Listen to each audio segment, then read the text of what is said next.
네, 2026년 DMZ 세계문학 페스타에 오신 여러분을 진심으로 환영합니다. 저는 오늘 사회를 맡은 문학평론가 송현지입니다. 반갑습니다.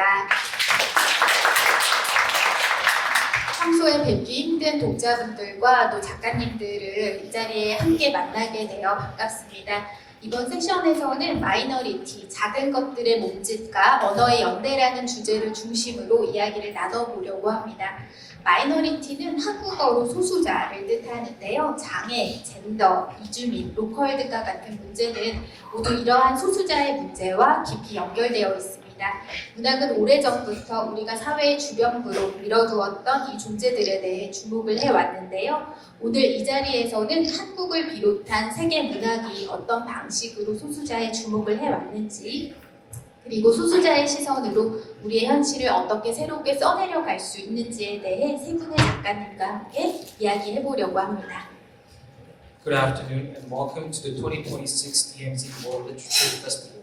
My name is Song Hyun-ji and I'm Literacy Critique, honored to serve as the moderator for today's session.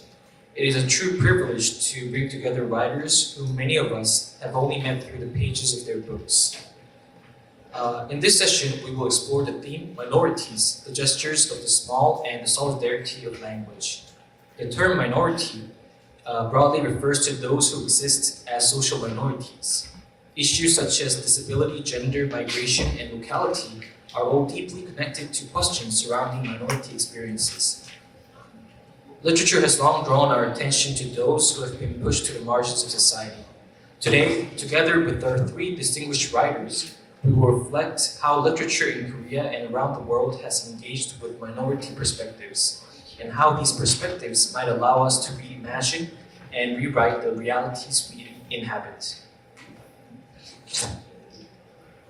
네, 오늘 모신 작가님들은 마이너리티 문제에 오랫동안 관심을 기울여 오신 분들인데요. 먼저 영국 출신으로 현재 독일에서 활동하고 계신 프리아 바실 작가님을 소개드립니다.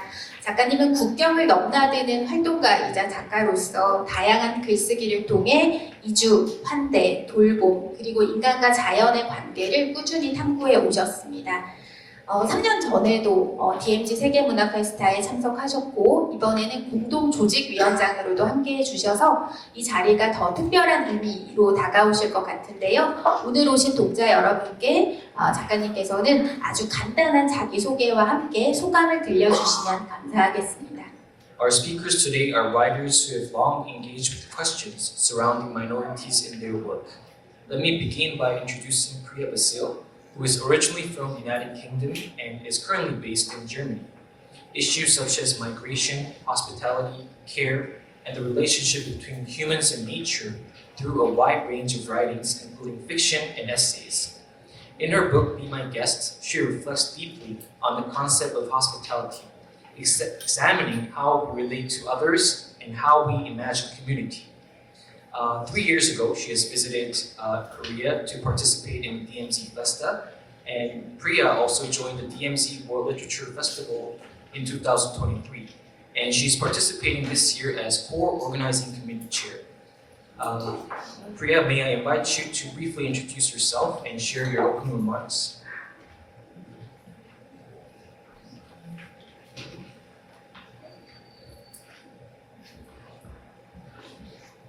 Thank you. I'm really glad to be here and also to be sharing the stage with my fellow colleagues. Thank you all for coming.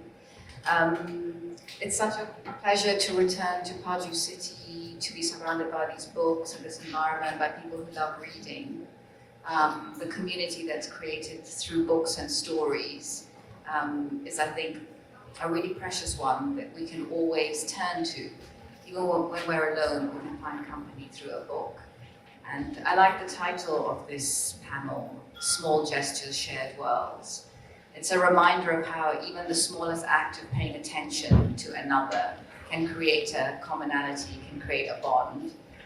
There's scientific evidence that shows that just saying hello to a stranger in the street is good for our well-being. Like, it improves our blood pressure, heart rate. All these things are affected just by the small moments of connecting. And to give one little bit of information to add to my biography, which our moderator so kindly shared. I was part of a group that founded an organization called Wir machen das in Germany in 2016, when many refugees came to Germany from Syria and Afghanistan, but mainly Syria. It's called Wir machen das, we are doing it. And it's a play on a term that the Chancellor then, Angela Merkel, said when all these refugees came, more than 100,000 people came to Germany. And people were a bit afraid, you know, well, how will we manage this? And Merkel said, wir schaffen das. In German, that means we'll find a way, we'll manage it somehow. And we took the term wir machen das, we are doing it, as the title, because people have always been doing that work of inviting others in and creating community together. And with this NGO, we offer writers who are in exile, who come as migrants or as refugees, a chance to tell their stories. They always work in tandem, so they're always connected to an established German writer. And they begin by writing letters to each other. And these letters are then published and also shared in events. And because we believe that when you have a community where you can share your story, be seen and be heard, and also listen to another story, you begin to feel you can belong. And so this work continues. The NGO is now established, it's won awards, and it's more important than ever at this moment politically in Germany and around the world, where growing fascism, right-wing tendencies of excluding the other are so strong. And so I'm very happy to be here with you, making community together through stories. Thank you so much. 일단 저명한 작가분들과 이 자리에 함께 할 수 있어서 굉장히 영광이고요. 특히 파주 출판 도시에 다시 돌아올 수 있어서 굉장히 기쁩니다. 책과 스토리를 통해서 공동체를 구성하고 굉장히 소중한 경험을 공유하는 것이 얼마나 중요한지는 사실 말씀드리지 않아도 알 수 있을 것 같습니다. 책을 읽으면서 사실 외롭더라도 연대를 느낄 수 있고 그런 측면에서 이번 세션의 주제가 굉장히 마음에 듭니다. 상대방에 대해서 작은 행위를 하더라도 작은 관심을 표하더라도 굉장히 큰 연대와 공통적인 감정을 느낄 수 있고 심지어는 길 가다가 이제 모르는 사람한테 인사만 해도 정신 건강과 혈압 이런 것들이 좋다는 과학적인 근거도 있습니다. 사회자께서 잘 설명을 해주셨지만 더 한 가지 제 배경에 대해서 말씀드리면 저는 2016년에 독일에서 한 단체 NGO를 만드는데 설립하는 과정에 참여를 했습니다. 당시에 시리아와 아프가니스탄에서 난민들이 많이 왔었는데 저희는 이들을 수용하기 위한 NGO를 만들었고 저희는 We are doing it, 우리가 하고 있다라는 의미의 독일어를 차용을 해서 단체를 만들었습니다. 이렇게 망명하는 작가들 혹은 이민자들 작가들과 독일에 있는 작가들을 연결해주고 이들이 편지를 통해서 교류를 하고 이런 편지들을 출판함으로써 공동체에 편입될 수 있는 노력을 했고요. 이렇게 공동체가 있기 때문에 서로의 스토리를 공유할 수 있고 또 경청할 수 있고 최종적으로는 소속감을 느낄 수 있다고 생각을 합니다. 특히 독일뿐만 아니라 전 세계 정치를 보면 파시즘 그리고 서로를 배제하는 극우주의가 판치고 있는데 이러한 상황 속에서 저희 공동체나 이러한 정신이 더욱 중요한 것 같습니다. 감사합니다. 네, 감사합니다. 다음은 한국 문학을 대표하는 소설가라고 설명을 해도 과언이 아닌데요. 최진영 작가님을 소개드립니다. 작가님은 소설을 통해서 재난 속에서도 서로를 돌보는 관계의 가능성을 깊이 탐구해 오셨습니다. 작가님께서도 간단한 소개와 함께 오늘 이 자리에 함께 하신 소감을 들려주시면 좋겠습니다. 네, 안녕하세요 여러분. 소설가 최진영입니다. 감사합니다. 작가님 말씀 들으면서 창밖을 보니까 연두색 잎이 새싹이 막 나무에 돋아난 게 보여서 봄이라는 것을 방금 실감했어요. 저는 지금 파주에 살고 있어서 굉장히 편리하게 이곳에 왔고 오늘 이 DMZ 페스타에서 나누는 주제들이 민주주의, 전쟁, 평화, 디아스포라, 마이너리티 이렇게 있는데 지금 현재 우리가 깊이 대화하고 사유하고 어떤 많이 생각해봐야 될 주제들이 아닌가라는 생각이 듭니다. 전쟁 때문에 하루하루가 너무 급박하고 환경이 달라지는 경험을 저 지금 하고 있거든요. 오늘도 작가님들 말씀 들으면서 뜻깊은 시간 가져보고 싶습니다. Hello, my name is Choi Jin-young. I'm a writer based here in Pachu. And I think the concept of DMZ Festa is democracy, war, peace, diaspora, and minority. And thinking around the global issues right now, everything is changing by the clock because of the war that is broken out in the world. And I want to have a productive time today and have an in-depth discussion with the writers and my fellow writers as well. Thank you. 네, 작가님 감사합니다. 다음은 일본에서 오신 호시노 도모유키 작가님입니다. 작가님은 일본 현대 문학을 대표하는 소설가로 사회적 주변부에 놓인 사람들의 삶과 민주주의, 폭력, 그리고 세계화 이후의 인간 조건을 날카롭게 탐구해 오셨습니다. 작가님 간단한 자기소개와 더불어 소감 한 말씀 부탁드리겠습니다. 안녕하세요. 저는 일본 작가 호시노 도모유키입니다. 지금의 시를 쓰기 시작했습니다. 한국 시민들이 나에게 시를 쓰라고 합니다. ここから 여기부터 일본어로 하겠습니다.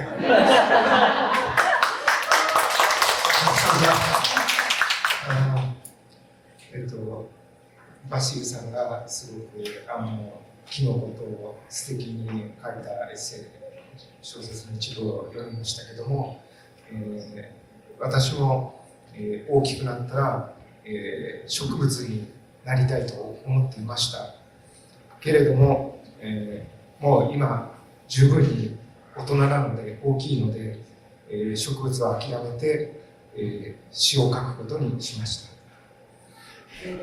어제 바실 선생님께서 쓰신 버섯에 관한 소설도 읽었습니다만 저도 식물과 관련된 소설을 많이 썼습니다. 저는 어렸을 때 커다랗게 크면 식물이 되고 싶다고 생각했습니다만 이미 충분히 크기 때문에 식물을 그만두고 시를 쓰기로 했습니다. よろしくお願いします。 잘 부탁드립니다. 네, 감사합니다. 지금부터 오늘 모신 세 분의 작가님과 함께 마이너리티라는 주제에 대해 이야기를 나눠보려 합니다. 세 분의 작가님들은 서로 다른 방식으로 이 문제에 대해서 다루고 계신데요. 단순히 소수자의 이야기를 하는데 그치지 않고 독자가 세계를 바라보는 방식 자체를 다시 생각하게 만드는 글을 쓰신다는 점에서 특별하다고 생각이 듭니다. 본격적으로 작품 이야기에 들어가기에 앞서서 조금은 개인적인 질문으로부터 시작하고 싶습니다. 작가님들의 마이너리티에 대한 깊은 관심을 생각을 해보면 이 마이너리티라는 존재에 대해서 강하게 실감했던 순간이 있었을 것 같습니다. 그런 경험이 언제였는지 그리고 그 경험이 이후 작품을 쓰시는데 어떤 영향을 미쳤는지 들려주시면 좋겠습니다. Thank you for your words. Now we would like to move on to our topic and talk about minorities. I'm sure that all of the three writers here have thought in the shoes of minorities, and also it is important that these writers have revisited the worldview of the readers through their work. Before we delve into our words, I would like to ask a personal question. And taking into account your interest in minority, I'm sure you would have engagement regarding how you have realized the issue of minorities. Could you tell us the moment and how it shaped and influenced your writing regarding minorities? 프리아바실 작가님부터 말씀해 주십시오. Thank you. Well, I have the feeling that this question of awareness of different minorities and different needs and rights is one that has evolved and continues to evolve through my life. I grew up in Kenya, in a society that was very segregated. So I was born in 1977. Kenya was a British colony until 1963. And although there was no official apartheid system, the white people, the Indian people, and the black Kenyans all lived very separately. And this is the kind of environment I grew up in. And my Indian community was quite a privileged community. And I had this feeling that something is not right here.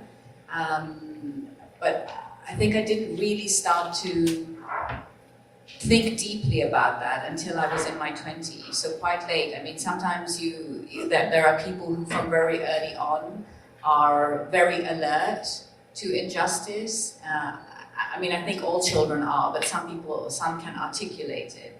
And I did not express it until I was much later. And then I really wanted to understand, how was it possible to live in this way without questioning, without people around me saying this is not right, and struggling to change it.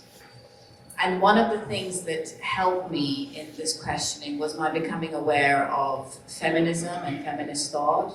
So women are not a minority, but the way in which they are discriminated against in most society, I would say everywhere. I think it was this form of feeling alienated and discriminated that made me more sensitive to all the other forms of discrimination.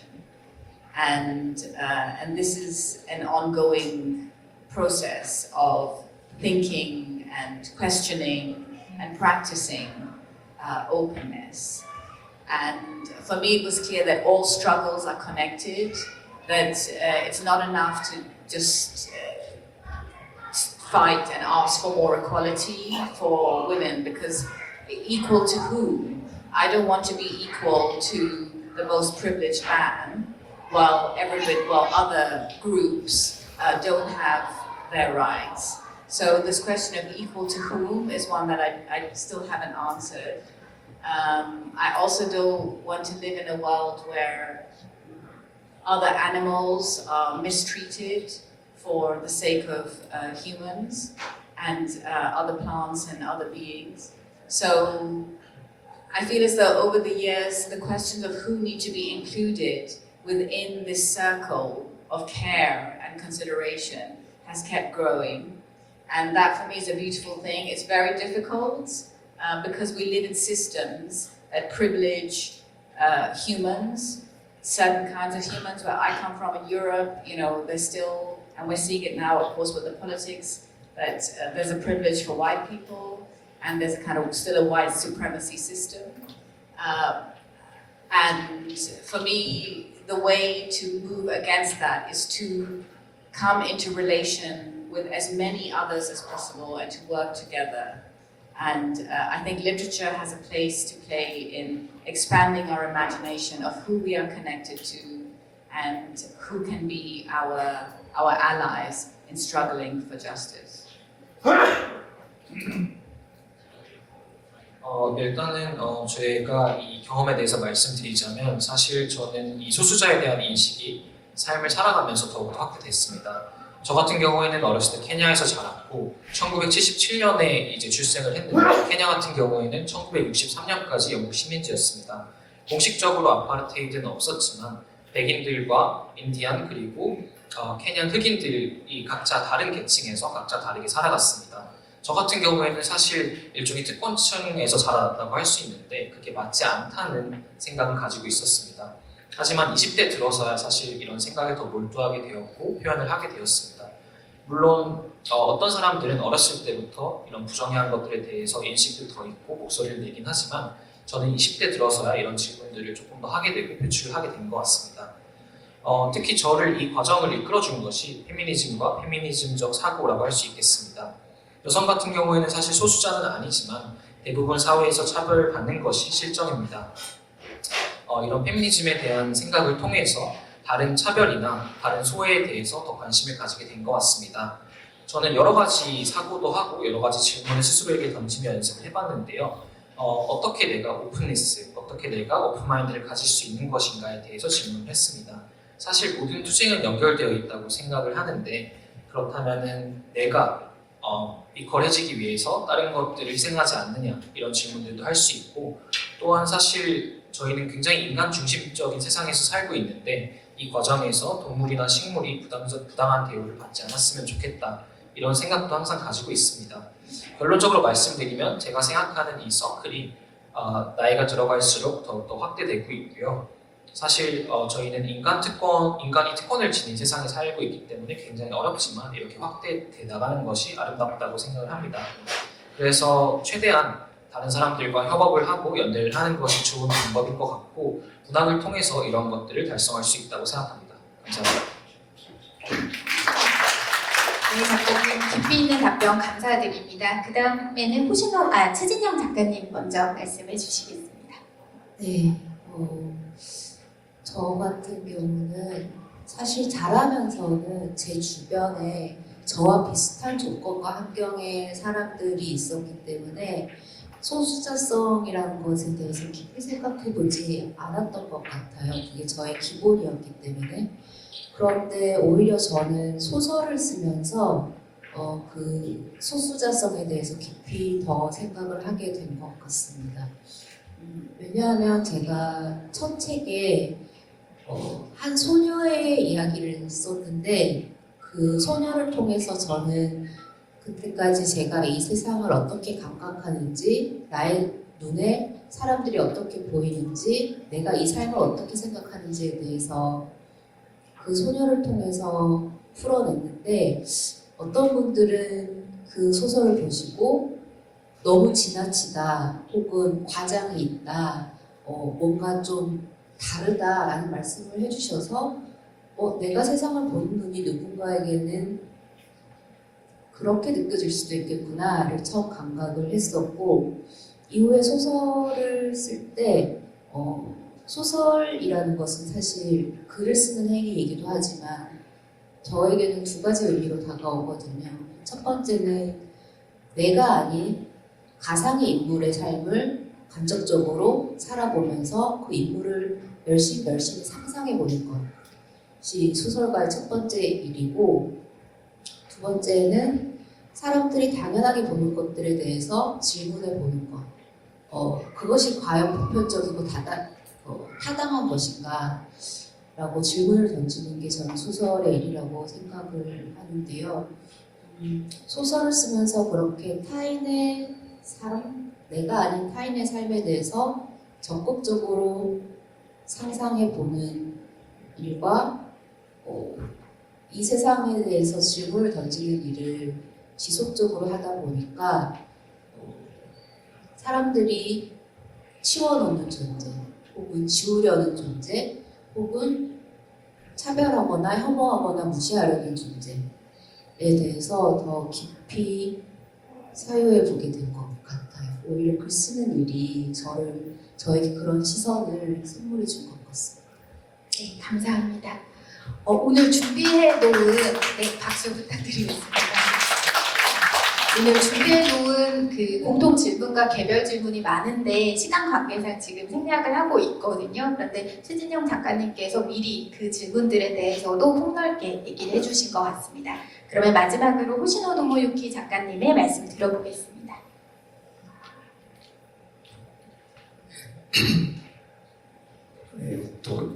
用意したものを読みます。アドリブでやると長くなっちゃう。 준비한 걸 읽겠습니다. 말로 하면 길어질 것 같아서.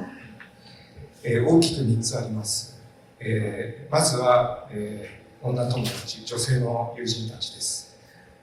作家になる前、ライターの仕事をしていたんですけれども、一緒に仕事をしていたすごい親しい女性から、僕に対して、あなたは男だから有利な立場にいるということをよく言われていたんですね。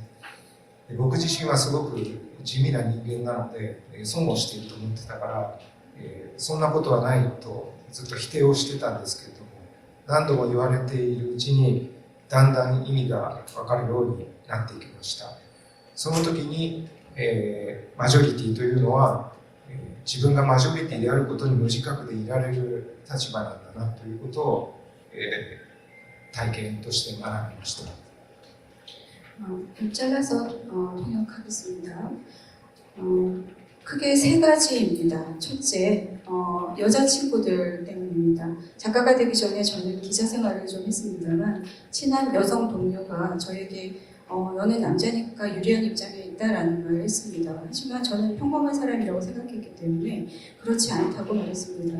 하지만 그 말을 여러 번 듣는 동안 그게 무슨 뜻인지 알게 됐습니다. 그리고 자신이 메이저리티의 입장에 있는 사람은 자기가 메이저리티라는 것을 인식하지 못한다는 것을 알게 되었습니다.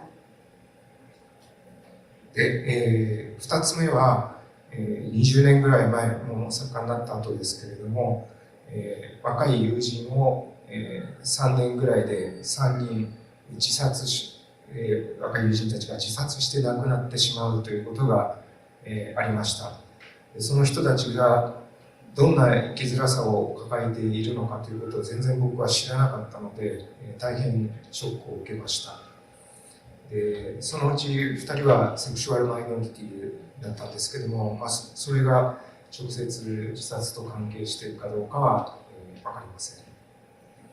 네, 두 번째는 20년 전 작가가 된 뒤의 일입니다만 가까이 지내던 친구가 3년 동안 3사람이나 자살을 했습니다. 그 사람들이 평소에 얼마나 괴로웠는지는 몰랐기 때문에 크게 쇼크를 받았습니다.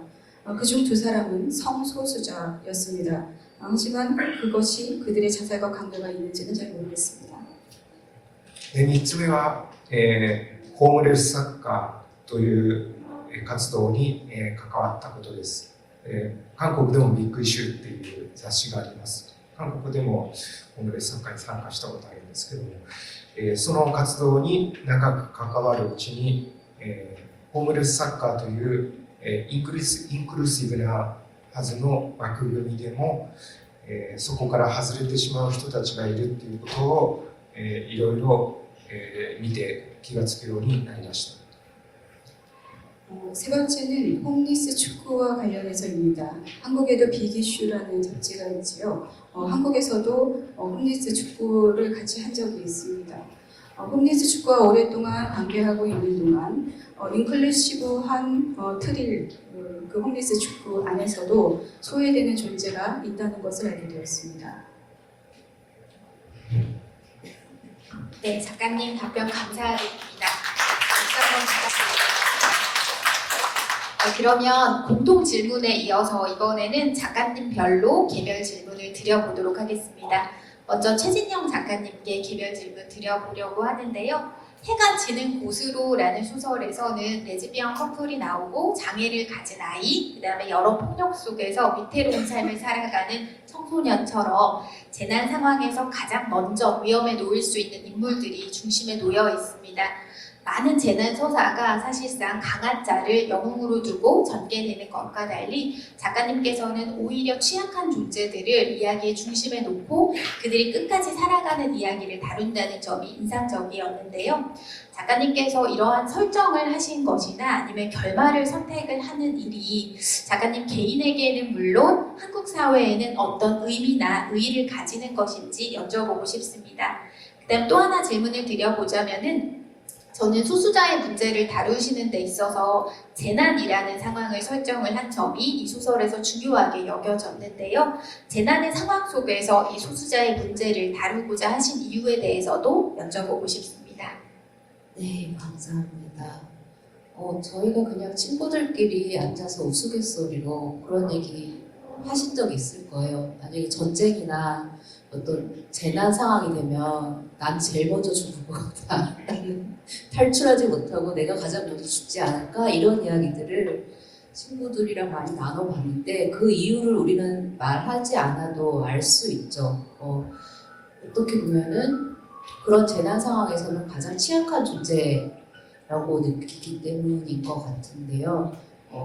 그런 대화를 나누다가 저는 생각했죠. 그래도 나는 소설 쓰는 사람이니까 소설 속에서는 이 현실과는 다른 이야기를 좀 상상해 볼 수 있지 않을까? 정말 현실에서는 재난이나 전쟁 상황에서 가장 먼저 죽을 인물들이라도 소설 속에서는 그들을 중심으로 이야기를 풀어나가고 그들의 이야기에 귀 기울일 수 있고 그들이 끝까지 살아남는 소설을 쓸 수 있지 않을까? 라는 생각을 하게 되었던 거죠. 그래서 해가 지는 곳으로라는 소설에서는 중심 인물들이 레즈비언 커플과 장애를 가진 아동 그리고 학교 폭력과 가정 폭력에 놓여 있었던 청소년 그리고 두 아이의 엄마 이렇게 중심 인물을 잡았고 그들의 이야기를 많이 이제 소설에 담으려고 했습니다.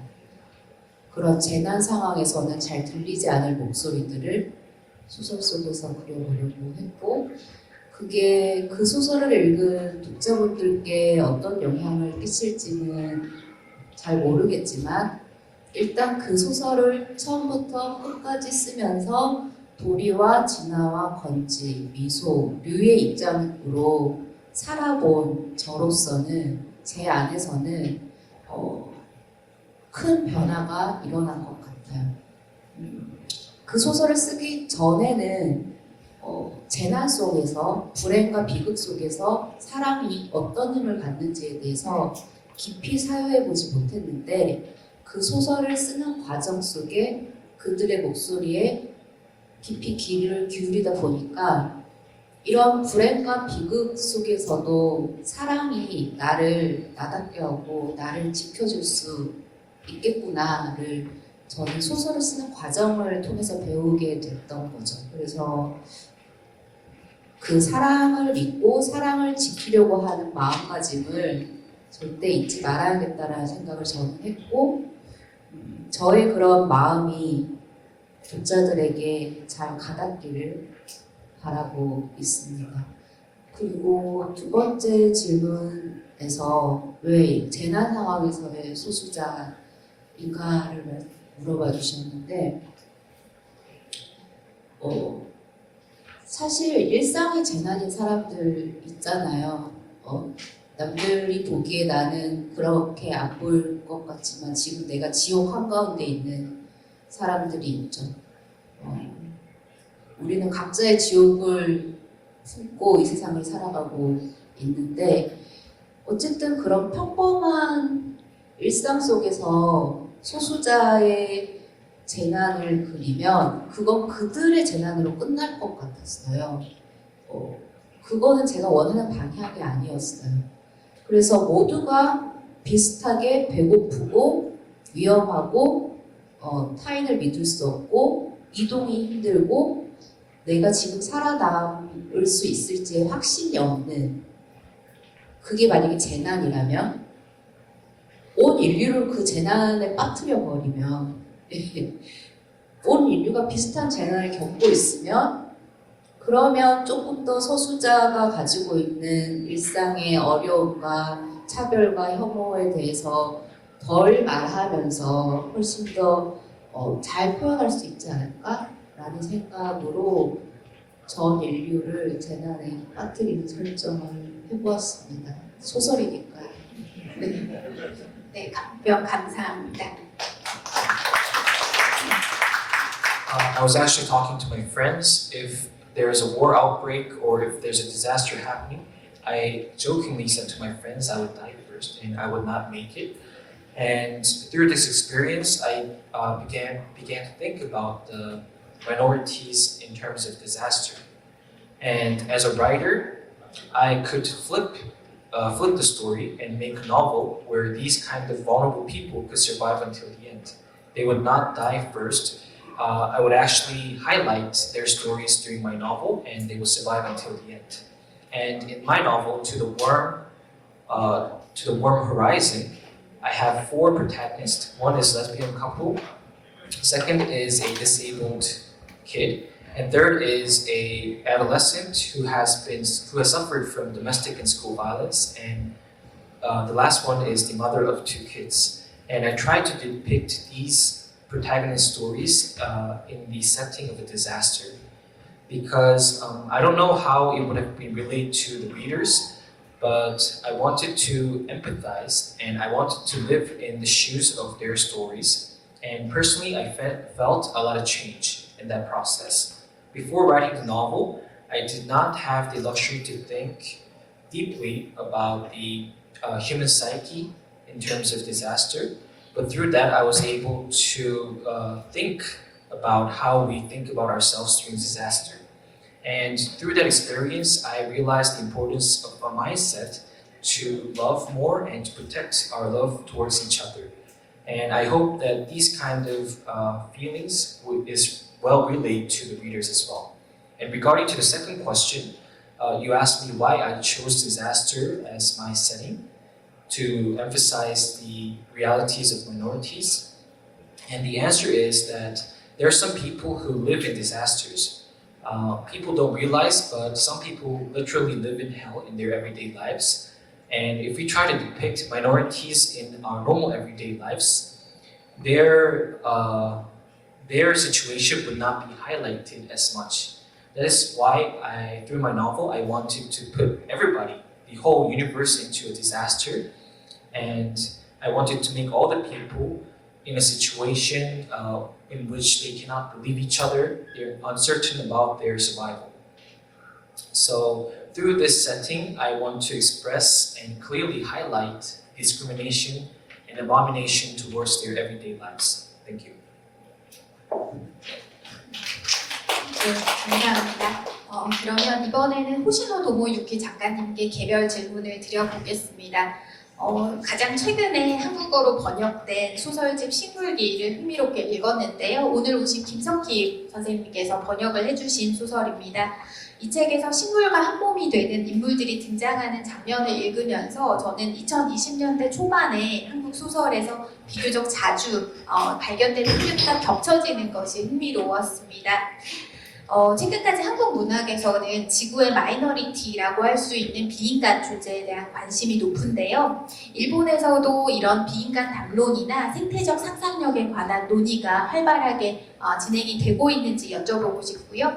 그 다음에 앞에서 잠깐 설명을 해주셨지만 식물에 대한 관심이나 그런 것에 대한 계기가 있는지 혹은 식물을 이 중심 소재로 삼으신 이유에 대해서도 말씀해 주시면 감사하겠습니다.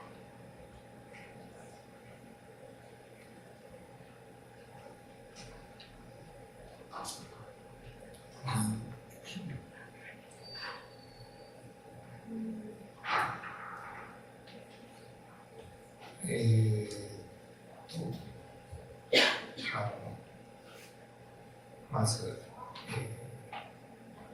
J. ジヨンさんの先ほどの小説は、ほんの触りだけ資料でいただいて読んだんですけれども、大変興味深くて、ここまで読みたいという気持ちにさせてそのままお預けかととても残念な気持ちになりました。 우선 최준현 선생님 소설에 대해서 잠깐 말씀드리면 자료에서 조금 읽었습니다. 너무 흥미로워서 아니 이렇게 흥미를 끌어놓고 끝나버리나 싶었습니다. ぜひ全部日本語になるといいなと思います。 빨리 일본어로 번역이 되었으면 좋겠습니다. 僕もそういった、ある種のディストピアのように小説を書くのが、好きというかそういう形で小説を書くことが多いので、お話を伺いながら共感しました。 저도 그런 디스토피아를 쓰는 것이 뭐 좋달까 그렇게 쓰는 경우가 많기 때문에 굉장히 공감하면서 들었습니다. で、そういったディストピアというか、の発想になるのは、現在と、違う、もし今現在が、現在のようではなかったらという発想から、始めています。 그런 디스토피아의 발상은 현재와 다른, 만약 지금이 현재가 아니었다면 하는 발상으로부터 시작됩니다. で、僕自身の小説の大きなテーマの一つに、ジェンダーの問題がありまして、割と若い頃から、その問題を小説で書いてきたんですけれども、なかなか日本ではそのテーマは、小説で書いてもなかなか読まれないし、無視されてしまいました。 제 자신의 큰 테마 중에 하나는 젠더 문제입니다. 비교적 초기부터 소설에 젠더 문제를 담아왔습니다만 그렇게 써도 일본에서는 좀처럼 읽히지 않았습니다. どうしてそのジェンダー構造っていうのが温存されて、その維持されてしまうのかって考えたときに、だんだんと僕が考えていったのは、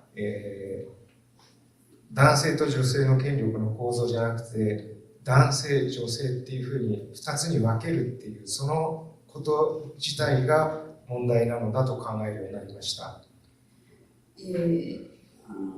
왜 젠더 구조가 유지되는가를 생각해 보니 남자, 여자 이렇게 나뉘어져 있는 권력 관계의 문제가 아니라 남성과 여성으로 이분되어 있는 것이 문제라고 생각하게 되었습니다.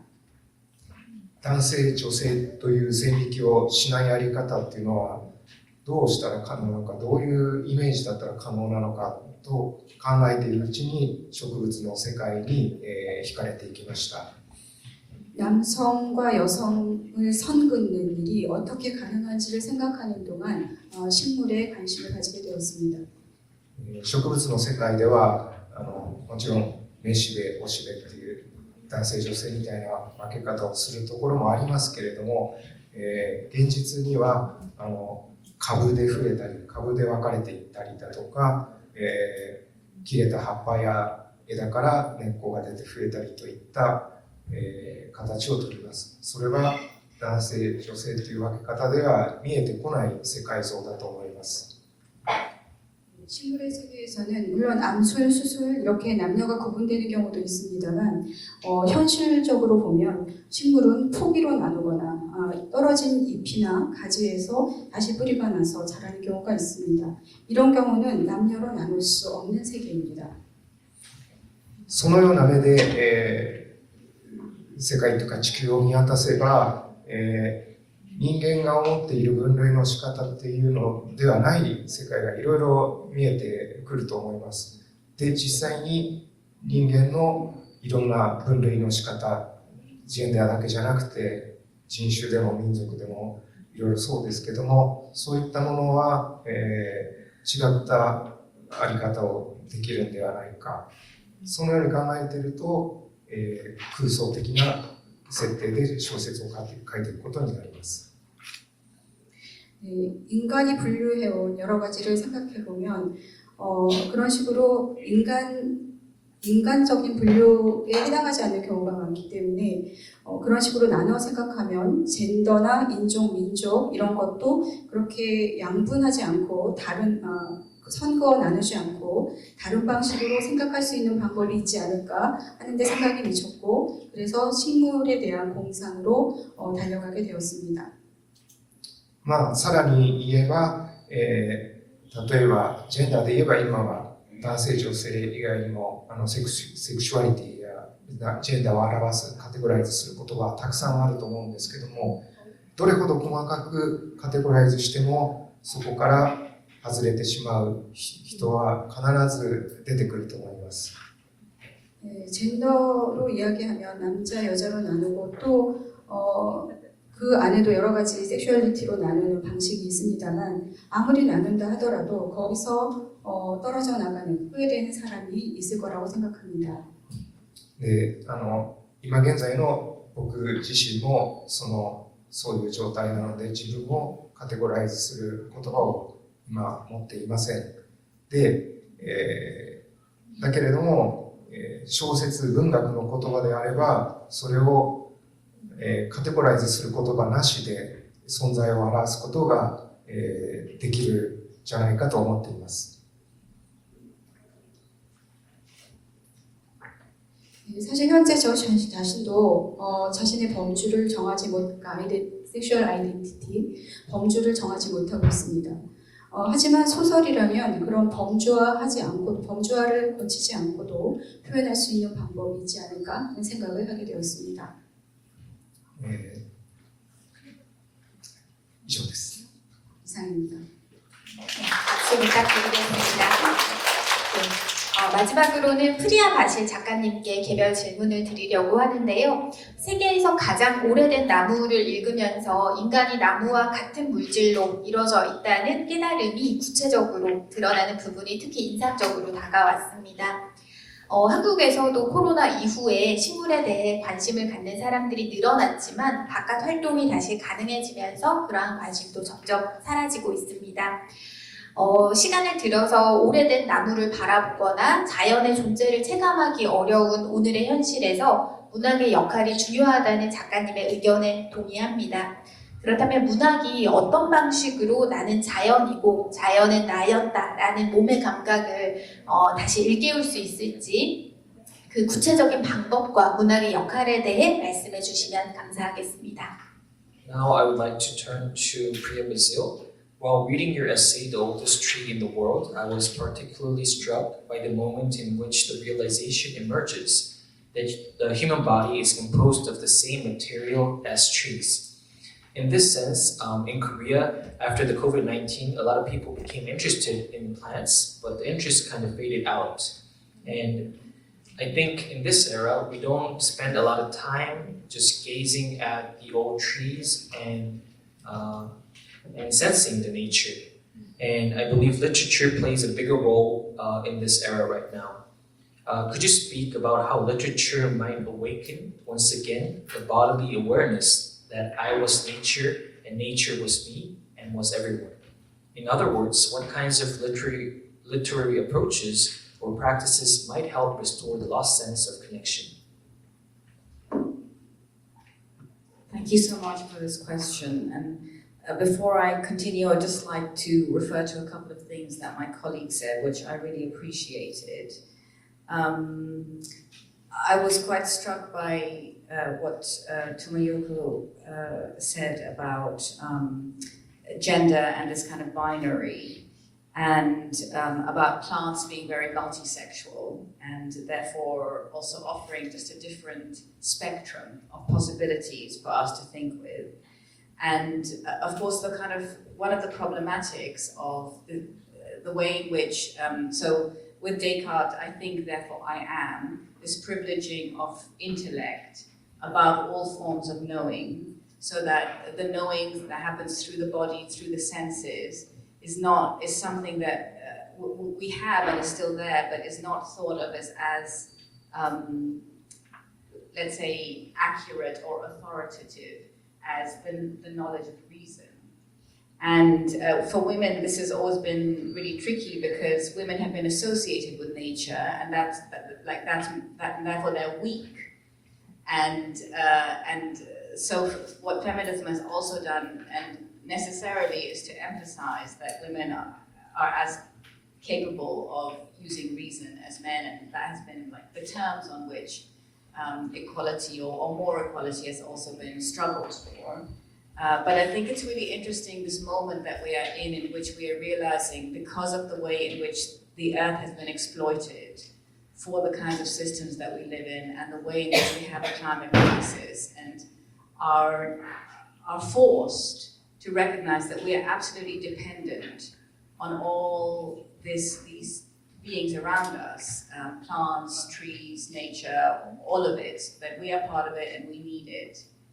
And that, in fact, if you look at it scientifically, trees are our ancestors. They created the environment that made it livable for humans. So the Earth 400 million years ago was just full of carbon dioxide, and no beings could inhabit it. And because of trees and photosynthesis and this changing of the atmosphere, other life was able to develop, and out of that humans were able to develop. And as I learned this, I was so astonished that this is not how I was taught to think about the world. The history that we learn is a history of what humans have done, and not often of what preceded that.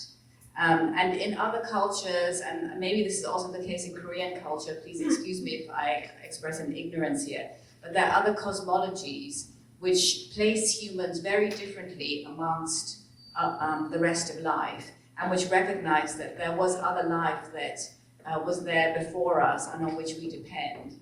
And I think that in this moment, the role of literature and of stories can be to create these kind of cosmologies for those of us who are not connected, who don't understand that, you know, without a flourishing nature, we will not be able to keep flourishing either.